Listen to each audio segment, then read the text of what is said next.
തീരുവ വിഷയത്തിൽ പ്രശ്നം പരിഹരിക്കാൻ ട്രംപിനെ നൊബേൽ പുരസ്കാരത്തിന് ശുപാർശ ചെയ്താൽ മതിയെന്ന് US മുൻ സുരക്ഷാ ഉപദേഷ്ടാവ് ജോൺ ബോൾട്ടൺ.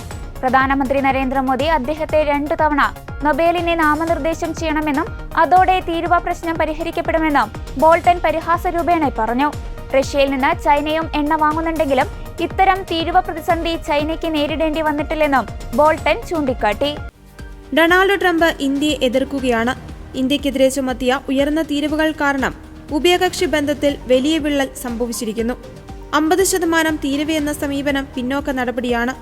ഇരു രാജ്യങ്ങളും തമ്മിലുള്ള ബന്ധത്തെ ഇത് ദോഷകരമായി ബാധിക്കുമെന്ന് ജോൺ ബോൾട്ടൺ പറഞ്ഞു. താരിഫുമായി ബന്ധപ്പെട്ട പ്രശ്നങ്ങൾ പരിഹരിക്കുവാൻ ഏറെ സമയമെടുക്കുമെന്നും ബോൾട്ടൺ പറഞ്ഞു.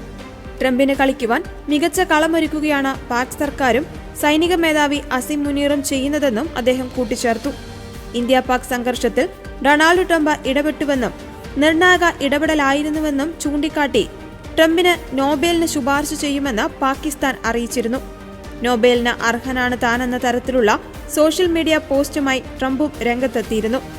റഷ്യയിൽ നിന്ന് എണ്ണ വാങ്ങി യുക്രൈൻ യുദ്ധത്തെ സഹായിക്കുകയാണെന്നാരോപിച്ച് ഇന്ത്യക്കുള്ള തീരുവ 50%ആക്കി US ഉയർത്തിയിരുന്നു. ഇത് ഓഗസ്റ്റ് 27-നാണ് നിലവിൽ വരുന്നത്. അതിനു മുൻപ് വ്യാപാര കരാറിലെത്തുവാനുള്ള ശ്രമങ്ങൾ ഇന്ത്യയുടെ ഭാഗത്തുനിന്ന് നടന്നു വരികയാണെന്നാണ് റിപ്പോർട്ട്.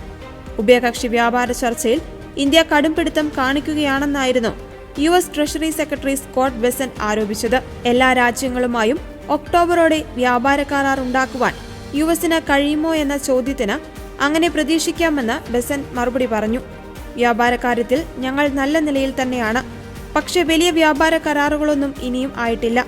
കരാർ കാര്യത്തിൽ ഇന്ത്യക്ക് വേണ്ടത്ര സഹകരണമില്ല എന്ന് അദ്ദേഹം പറഞ്ഞു. അതിനിടെ ഇന്ത്യയെ വീണ്ടും വിമർശിച്ച് US പ്രസിഡന്റ് ഡൊണാൾഡ് ട്രംപ് രംഗത്തെത്തി. യുക്രൈൻ യുദ്ധം നീട്ടാൻ ഇന്ത്യ റഷ്യയെ സഹായിക്കുകയാണ്.